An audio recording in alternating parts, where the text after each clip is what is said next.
வணக்கம். என்னோட பேரு தாமரை செல்வி. இன்னைக்கு நம்ம கேட்டுக்கிட்டு இருக்கிற கதை வேதாள உலகம். வாங்க கதைக்குள்ள போகலாம். ராஜசிம்மனும் தத்தனும் பேசிக்கிட்டு இருக்கும் போது அங்க மோகனா அவளோட அம்மாவையும் அப்பாவையும் தேடிட்டு வர்றாங்க. அவளை பார்த்ததும் ராஜசிம்மன் ஓடி போய் ஒரு மரத்துக்கு பின்னாடி மறைஞ்சுக்கிட்டு நிக்கிறார். இத பார்த்ததும் இவளை பார்த்து பயப்படுறானே அப்படின்னு தத்தன் சிரிக்க, அங்க வந்த மோகனா தத்தன் கிட்ட தப்பிச்சிட்டீங்களா அப்படின்னு கேக்குறா.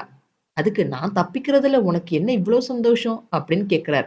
அதுக்கு மோகனா, ஆமா ரொம்ப சந்தோஷம்தான் அப்படின்னு சொல்லிட்டு, ராஜா குட்டி எங்க அப்படின்னு கேக்குறா. அதுக்கு நான் சொல்ல மாட்டேன் அப்படின்னு சொல்றார் தத்தன். இரு, நான் எங்க அம்மா கிட்ட சொல்லி சரிப்படுத்துறேன் அப்படின்னு சொல்லிட்டு அங்க இருந்து கிளம்பிடுறாங்க மோகனா. அரசு சபையில எல்லாரும் ஃபர்ஸ்ட் போட்டி முடிவுக்கு வெயிட் பண்ணிக்கிட்டு இருக்காங்க. இன்னும் கொஞ்ச நேரத்துல அந்த சிறுவன் கல்லாக போறான் அப்படின்னு சொல்லி சிரிச்சுக்கிட்டு இருக்கார் மன்னர். அப்போ ஒரு சேவகன் வந்து முதல் கட்டளை முடிஞ்சிருச்சு அப்படின்னு சொல்றான். அத நம்பாம ராஜாவும் ராணியும் போய் கிணற்ற பாக்குறாங்க. உண்மையிலே கிணறு வற்றி போயிருக்கு. அத பார்த்ததும் மன்னரால நம்பவே முடியல. அங்க வந்த ராஜசிம்மன் உடனே அடுத்த கட்டளையை அனுப்புங்க அப்படின்னு சொல்லிட்டு போயிடுறார். அப்ப அந்த சமயத்துல குரட்ட சத்தம் கேக்குது. யாரு அப்படின்னு போய் பாக்குறார் சேனாதிபதி. தத்தன் தான் குரட்டை விட்டு தூங்கிக்கிட்டு இருக்கான். அவனை தட்டி எழுப்புறார் சேனாதிபதி. வேலை இல்லைன்னா என்ன பண்றது அப்படின்னு தத்தன் வாயாடிக்கிட்டு இருக்கும் போது தத்தனை பார்த்து ராணி, முதல் கட்டளைய முடிச்சிட்டியா அப்படின்னு கேக்குறாங்க. அதுக்கு தத்தன், என்கிட்ட ஏன் கேக்குறீங்க, உங்க வேதாளங்க கிட்டே கேளுங்க அப்படின்னு சொல்றார். அப்ப அங்க அந்த வேதாள கூட்டம் ஆடி அசைஞ்சு வருதுங்க. அதுக வர்ற அழக பார்த்து சீக்கிரம் வாங்க அப்படின்னு கோவப்படுறார் மன்னர். அதுக்கு தத்தன், அதுக மேல கோவப்படாதீங்க, 6 அடி சதுர களஞ்சிய உணவை சாப்பிடுறது கஷ்டம்தானே அப்படின்னு சொல்றான். என்ன, வேதாளங்களா அந்த உணவை சாப்பிட்டுச்சு அப்படின்னு ராஜாவும் ராணியும் ஆச்சரியமா கேக்குறாங்க.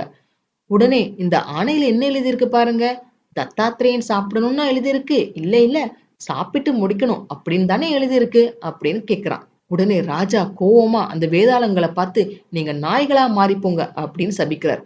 உடனே அந்த வேதாளங்கள் எல்லாம் நாயா மாறிடுதுங்க. இங்க ராஜீவி சாப்பிடாம இளவரசன் நினைவிலே இருக்காங்க. இத பார்த்ததும் தோழிய அவங்களை கிண்டல் பண்றாங்க. அதுக்கு ராஜீவி, என்னோட நிலைமை தெரிஞ்சிருந்து நீயும் என்ன கிண்டல் பண்றியே அப்படின்னு சோகமா சொல்றாங்க. நெக்ஸ்ட் ராஜசிம்மனுக்கு 2வது கட்டளை வருது. அந்த கட்டளை என்னன்னா, இன்னைக்கு காலையில 10 நாழிகைக்குள்ள அவரை ஒரு குகைக்குள்ள அடைச்சிடுவாங்க. சூரிய அஸ்தமிக்கிறதுக்கு முன்னாடி அந்த குகையில இருந்து வெளியே வந்துடணும். இல்லைன்னா எப்பயும் போல கல்லா சபிக்கப்படுவார் அப்படின்னு கோமதி தேவியோட கையெழுத்து போட்டு கட்டளை வந்திருக்கு. தத்தாத்திரேயனுக்கும் அதே கட்டளை கொடுத்திருக்காங்க. அப்போ தத்தன் மோகனாவை பார்த்து செல்லமா கிண்டல் பண்ணிட்டு, பாரு எனக்கு 2வது கட்டளை வந்திருக்கு, இத முடிச்சதுக்கு அப்புறமா நான் உன்னை கல்யாணம் பண்ணிக்குவேன் அப்படின்னு சொல்றாரு. அதுக்கு மோகனா, அதெல்லாம் நடக்காது அப்படின்னு சொல்றாங்க. ஏன் நடக்காது? இந்த கட்டளை எல்லாம் முடிஞ்சதுக்கு அப்புறமா உனக்கு என்ன வரம் வேணும் அப்படின்னு மன்னர் கேட்பார். நான் உன்னை வேணும்னு கேட்பேன். உடனே உன்னை எனக்கு கல்யாணம் பண்ணி வச்சிருவாங்க அப்படின்னு சொன்னதும் அழுதுகிட்டே ராஜீவி ராஜீவின்னு கூப்பிட்டுட்டு ராஜீவி கிட்ட போறாங்க. ஏன் அழுகுற அப்படின்னு ராஜீவி கேக்குறாங்க. அதுக்கு மோகனா காரணத்தை சொல்ல, தத்தாத்திரேயனா, சரி நீ போய் அம்மா கிட்ட குகை ரகசியத்தை கேட்டுட்டு வா, தத்தாத்திரேயன் உன்னை விரும்பாதபடி நான் ஏற்பாடு செய்யறேன் அப்படின்னு சொல்றாங்க. உடனே நிஜமாவா அப்படின்னு கேட்டுட்டு அவங்க அம்மாவை பார்க்க போறாங்க மோகனா. மோகனாவோட அம்மா மோகனா கிட்ட அந்த குகையை திறக்கிற ரகசியத்தை சொல்லிடுறாங்க. இடதுபுற குகையில ராஜகுமாரன், வலதுபுற குகையில தத்தன் இருக்கிறான் அப்படிங்கிற மேட்டரையும் அவங்க அம்மா சொல்லிடுறாங்க. தத்தன் இருக்கிற குகையை திறந்து விட்டுடாத அப்படின்னு சொல்லிக்கிட்டு இருக்கும் போது அங்க மன்னர் உள்ள வர்றார். வாங்க அப்படின்னு கூப்பிட்டுட்டு, ஏன் உங்க முகம் ரொம்ப வாடி இருக்கு அப்படின்னு கேக்குறாங்க ராணி. எப்படி இவங்க அந்த ஃபர்ஸ்ட் கட்டளையை முடிச்சாங்கன்னே எனக்கு தெரியல அப்படின்னு ரொம்ப கோவமா கேக்குறார் மன்னர். உடனே மோகனா, அதுவா அப்பா அப்படின்னு ஆரம்பிக்கும் போது ராணியும் ராஜாவும் அவளை அதட்டி ஸ்டாப் பண்ணிடுறாங்க.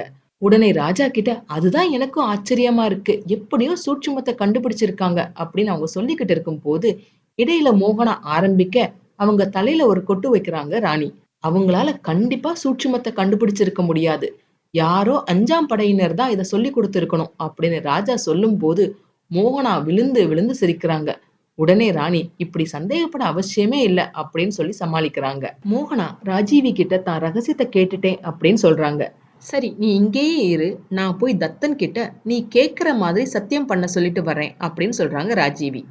அதுக்கு மோகனா, நான் 1000 வரைக்கும் எண்ணிக்கிட்டு இருப்பேன், அதுக்கு முன்னாடி நீ வந்துடணும், இல்லைன்னா நானே வந்துடுவேன் அப்படின்னு சொல்றாங்க. ராஜீவி அந்த குகைக்கு போறாங்க. குகைக்குள்ள இருந்து அம்மனை நினைச்சு பாட்டு பாடிக்கிட்டு இருக்கார் ராஜகுமாரன். இன்னொரு சைடுல தத்தன் காத்துக்கிட்டு இருக்கார். வீரர்களுக்கு தெரியாம மறைஞ்சு மறைஞ்சு ராஜீவி வர்றாங்க. தத்தன் இருக்கிற குகை சைடு வந்துட்டு, இப்போ மோகனா வருவா, நீங்க அவகிட்ட ராஜகுமாரர் மாதிரி குரலை மாத்தி பேசுங்க அப்படின்னு சொல்றா. உடனே அதுக்கு ஓகே சொல்றார் தத்தன். சாம்பிளுக்கு ராஜீவி மாதிரியும் ராஜகுமாரன் மாதிரியும் பேசியும் பாடியும் காட்டுறார் தத்தன். தத்தன் கிட்ட பேசி முடிச்சிட்டு ராஜீவி ராஜகுமாரர் இருக்கிற குகை சைட் போறாங்க. போய் ராஜகுமாரன் கிட்ட, இப்ப மோகனா இங்க வந்து நீங்க தத்தாத்திரேயனான்னு கேப்பா, நீங்க உங்க குரலை மாத்தி தத்தாத்திரேயன் மாதிரி பேசுங்க அப்படின்னு சொல்லிட்டு போயிடுறா. மோகனா 1000 எண்ணி முடிக்கிறதுக்கும் ராஜீவி வந்து சேர்றதுக்கும் கரெக்டா இருக்கு. ராஜீவி மோகனாவை கூட்டிட்டு அந்த குகைக்கு போறா. ராஜீவியோட பிளான் என்ன? இந்த கட்டளையில இளவரசனும் தத்தனும் ஜெயிப்பாங்களா? 3வது கட்டளை என்னவா இருக்க போகுது? இது எல்லாத்தையும் அடுத்த வீடியோல பார்க்கலாம். இந்த பதிவு உங்களுக்கு பிடிச்சிருந்ததுன்னா லைக் பண்ணுங்க, ஷேர் பண்ணுங்க, சப்ஸ்கிரைப் பண்ணுங்க. நான் போடுற வீடியோஸ் உடனுக்குடன் உங்களுக்கு தெரிஞ்சுக்கிறதுக்காக நோட்டிஃபிகேஷன் பெல்லையும் கிளிக் பண்ணுங்க. என்னங்க, கதை சுவாரஸ்யமா போய்கிட்டு இருக்கா? மிச்ச கதையை அடுத்து வரும் பதிவுகள்ல கேட்கலாம். நன்றி, வணக்கம்.